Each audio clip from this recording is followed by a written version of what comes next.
Vamos ver com o Lavareda. Lavareda, em que medida funciona esse embate criado em torno das declarações do governador de Minas Gerais, do ponto de vista político entre Norte e Sul?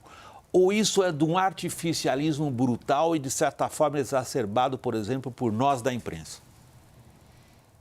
Olha, William, eu queria começar respondendo a sua questão, só resgatando um ponto que o Marco Antônio colocou ali, que é importante, né, que nós temos que refletir sobre o que é que significa, o que é que viabilizou essa reforma tributária nesse momento, depois de décadas em que o país, especialmente o Congresso, se debruçavam sobre projetos sem conseguir levá-los a cabo.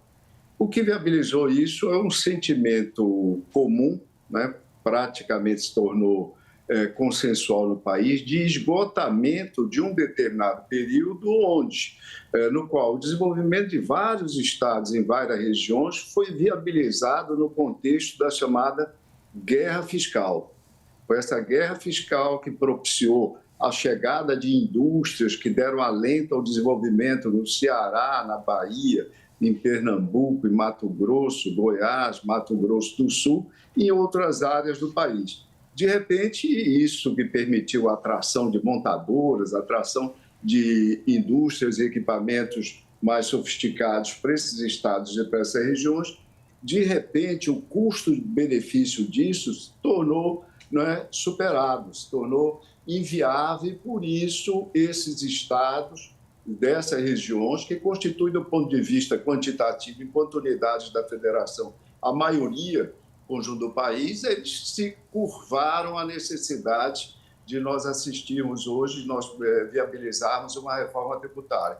Nesse contexto, só depois dessa introdução, o posicionamento do governador Zema, Willy, infelizmente, nós temos que reconhecer, ele está voltado para a questão de 2026. O governador se pretende um ator relevante na perspectiva de 2026 e viu no episódio da reforma uma oportunidade para, eventualmente, empalmar alguma liderança nesse conjunto de governadores do Sudeste e do Sul, onde, de fato, o seu estado não tem uma característica que o diferencie muito positiva, que é, de que característica eu estou falando?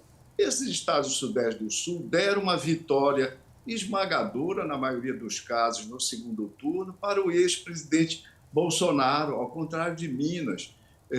O resultado da eleição em Minas foi um quase empate, mas um quase empate com uma diferença de 0,4 pró o presidente eleito Lula, ou seja, Bolsonaro perdeu em Minas, ao contrário do restante dos estados do Sudeste e do Sul, o conjunto que ele pretende liderar. E mais do que isso, o Marco Antônio lembrou, Minas tem 249 municípios dentro da região Nordeste que se beneficiam, né, de incentivos fiscais próprios à órbita da Sudene, linhas de financiamento, etc. Então, de outro lado, eu falava em vitória eleitoral.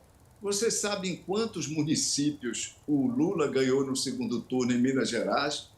William, Minas Gerais tem 853 municípios. O Lula foi vitorioso em 325 deles.